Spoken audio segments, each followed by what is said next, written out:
Hello friends, welcome to history holic. इस video में हम हर्यंग डायनेस्टी की लाइन के जो दूसरे किंग यानी कि अजातशत्रु के बारे में डिटेल में देखेंगे। ये सीरीज़ जो चल रही है वो ग्रोथ ऑफ मगधन एम्पायर की चल रही है, यानी कि जो 16 महाजनपदास थे उसमें मगध का ग्रोथ क्यों हुआ, कैसे हुआ, इन सब बारे में हम देख रहे हैं। ठीक है, तो इसके पहले के वीडियो में हमने बिम्बिसार के बारे में देखा, जिसमें कि हमने जाना कि कुछ इम्पॉर्टेंट स्टेट्स जो कि बिम्बिसार ने किस तरीके से मगध में मर्ज कर लिए थे, मिला लिए थे। कुछ जो कि उन्होंने कॉन्क्वेस्ट करके मिलाया, उनको जीत करके, वॉर करके मगध में मिला लिया, और कुछ स्टेट्स जो कि मैट्रिमोनियल अलायंस के द्वारा बिम्बिसार ने यानी कि उस स्टेट्स की प्रिंसेस से या राजा की बहन से शादी करके उस स्टेट्स के साथ अपने मैत्रीपूर्ण संबंध बना लिए। ठीक है, अब हम इस वीडियो में देखेंगे कि अजातशत्रु ने मगध की ग्रोथ के लिए क्या क्या किया। ठीक है, किस तरीके से उन्होंने स्टेट्स को कॉन्क्वेस्ट करके किया या उनकी पॉलिसी में मैट्रिमोनियल अलायंस था, ये सारी चीज़ें हम इस वीडियो में देखेंगे। सबसे पहले हम देखते हैं अजातशत्रु का टाइम पीरियड क्या था। तो अजातशत्रु का टाइम पीरियड था वो 493 से लेकर 462 BCE तक था, और इनके जो पेरेंट्स हैं इसमें थोड़ा सा मतभेद है। ठीक है, देखिए एंशियंट हिस्ट्री की चीज़ें हैं, इसमें ज़्यादातर चीज़ों में आपको कॉन्फ्लिक्ट ही मिलेगा, क्योंकि बुद्धिस्ट टेक्स्ट कुछ कहते हैं और जैन जो टेक्स्ट हैं वो कुछ बोल रहे हैं, पुराण जो है वो कुछ बोल रहे हैं, और यही 3-4 चीज़ें जो हैं वो इम्पॉर्टेंट सोर्स होती थी एंशियंट टाइम की, जो चीज़ें हैं एंशियंट हिस्ट्री की। ठीक है, तो इनके पेरेंट्स में जो बुद्धिस्ट टेक्स्ट के अकॉर्डिंग हमें पता चलता है, वो हमें पता चलता है कि अजातशत्रु के पेरेंट्स बिम्बिसार और महाकोसला देवी थी। ठीक है, जो कि प्रसेनजीत की बहन थी, ऐसा हमें बुद्धिस्ट टेक्स्ट से पता चलता है। और जो जैन टेक्स्ट है उससे हमें पता चलता है कि बिम्बिसार और चेलना यानी कि जो चेटक की बहन चेलना थी, उनकी उनकी जो है उनके पुत्र थे कौन, अजातशत्रु। ठीक है, और इन दोनों को ही वैदेही के नाम से, यानी कि जो पुराण हैं उसमें क्या है, इनका वैदेही के नाम से इनको रिप्रेजेंट किया गया है। ठीक है, अब हम देखते हैं अजातशत्रु की शादी कहाँ कहाँ हुई थी, इनकी बीवी कौन कौन सी थी। एक तो वजीरा थी, ठीक है, दूसरी पद्मावती, धारणी एंड सुभद्रा, ये कुछ नाम है जिनके बारे में आपको पता चलता है। ठीक है, रही तो और भी बहुत सारी होंगी, जैसे कहा जाता है बिम्बिसार की 500 बीवियाँ थी, तो अजातशत्रु की भी रही होंगी, लेकिन उतनी नहीं रही होंगी, पर कुछ तो रही होंगी। लेकिन नाम जो है सिर्फ इन 4 का पता चलता है, वजीरा, पद्मावती, धारणी एंड सुभद्रा। ठीक है, अब हम देखते हैं कि जो मगध का एक्सपेंशन था वो अजातशत्रु के अंडर में किस तरीके से हुआ।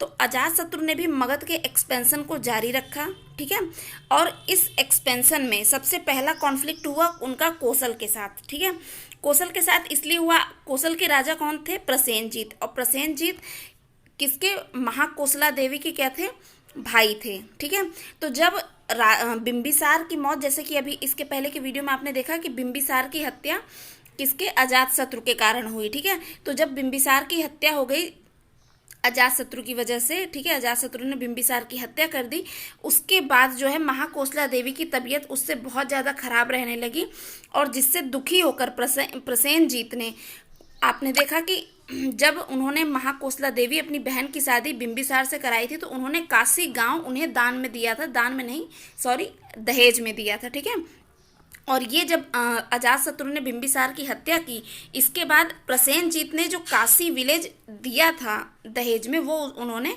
वापस ले लिया। ठीक है, उसके बाद क्या हुआ, इनके बीच में कॉन्फ्लिक्ट चूँकि छिड़ ही चुका था। ठीक है, उसके बाद क्या हुआ कि युद्ध छिड़ गया, और उसके बाद peace, in terms of peace with Kosala, काफ़ी टाइम तक ये युद्ध चला। उसके बाद इन टर्म्स ऑफ पीस यानी कि शांति के लिए इन दोनों लोगों ने डिसाइड किया कि चलो हम काशी को अजातशत्रु को रिटर्न कर देते हैं। ये प्रसेनजीत, क्योंकि ऑब्वियस सी बात है प्रसेनजीत किसके टाइम पे थे, बिम्बिसार के टाइम पे थे, तो अजातशत्रु के टाइम तक प्रसेनजीत काफ़ी बूढ़े हो चुके थे। ठीक है, तो अब उनमें इतनी ज़्यादा ताकत, इतना सब कुछ हैंडल करने का तो था नहीं, तो फाइनली पीस की बात होती है कि चलो हम शांति करते हैं, और वो जो है अजातशत्रु को काशी वापस कर देते हैं, रिटर्न कर देते हैं। ठीक है, उसके बाद उसके साथ ही अपनी पुत्री यानी कि वजीरा की शादी भी किससे कर देते हैं, उनकी अजातशत्रु से कर देते हैं।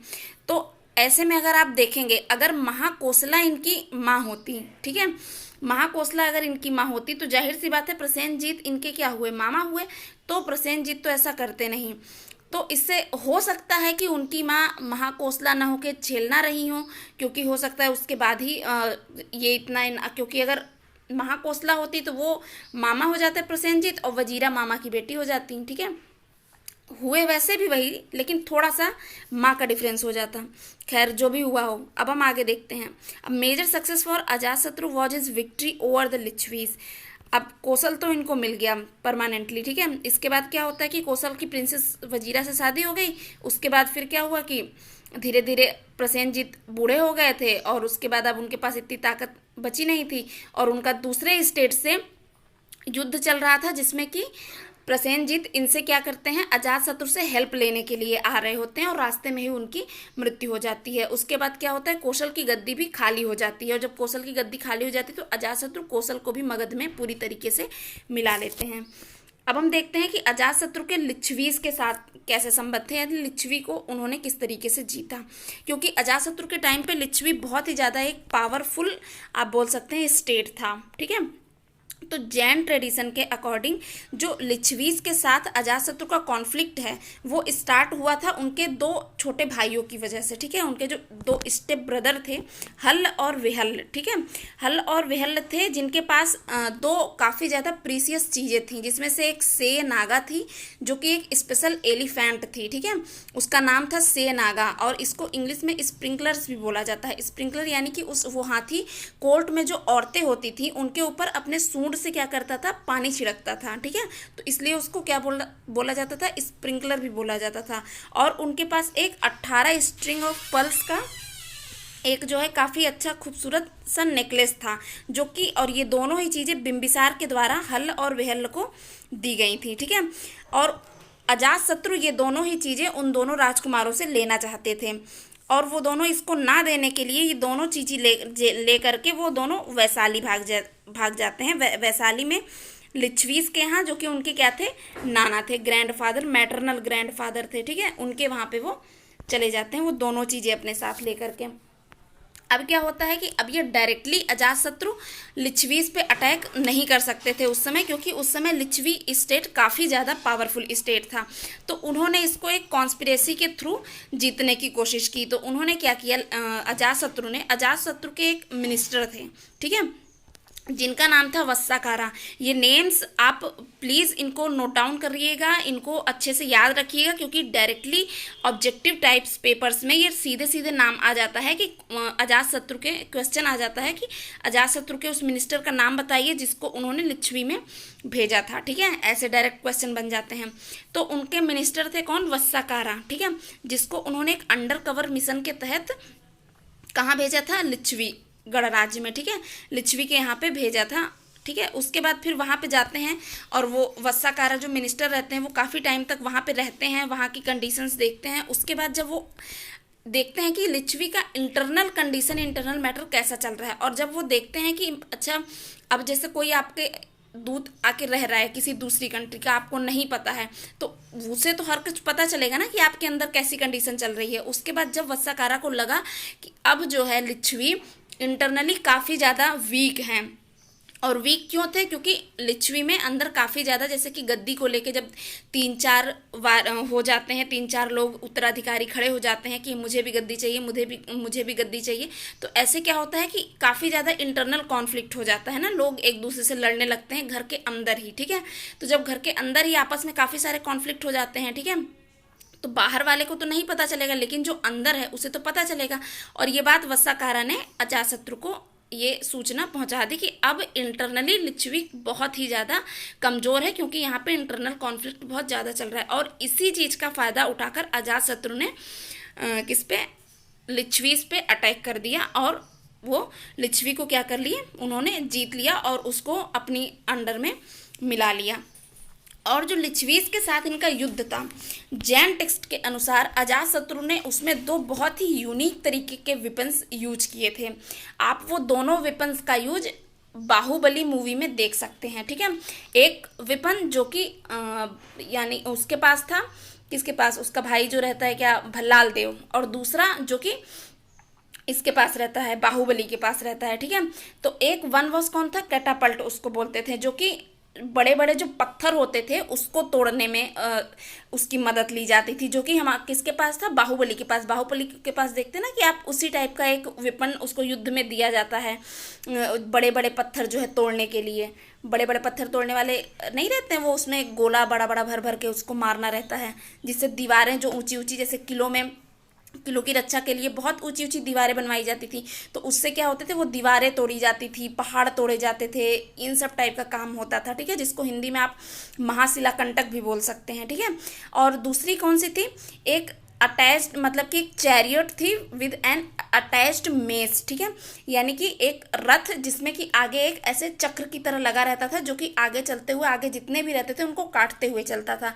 जिस तरीके का किसके पास था, भल्लाल देव के पास था। भल्लाल देव का अगर आप रथ देखेंगे तो उसमें क्या रहता है, आगे ऐसे पीछे रथ रहता है जिसपे भल्लाल देव बैठा रहता है, और आगे क्या रहता है, उस रथ में चक्र लगा होता है, पहिया लगा होता है ना, काफ़ी सारी प्लेट्स लगी होती हैं उसकी लोहे की, और उससे वो क्या करते हैं, आगे जितने भी लोग आते हैं उन सबको काटते हुए आगे निकल जाता है, ठीक है। तो वो क्या था, वो दो तरह के विपन्स थे, एक कैटापल्ट हो गया, एक chariot with N attached mess, ठीक है। ये दोनों विपन्स अजात शत्रु ने जो है लिच्छवीज के अगेंस्ट यूज किया था। और इसके बाद क्या होती है, मगध की विक्ट्री हो जाती है, और फाइनली लिच्छवी गणराज्य को भी वो अपने यानी कि वज्जी, अगर आप देखा जाए वो स्टेट वाइज क्या था, वज्जी था, ठीक है, तो वज्जी को भी मगध में मर्ज कर दिया जाता है। इसके बाद आती है अवंती की बारी, ठीक है। अवंती के राजा चंड प्रद्योत, अजातशत्रु ने चंड प्रद्योत को भी हरा दिया और अवंती को भी अपने राज्य में यानी कि मगध में मिला लिया, ठीक है।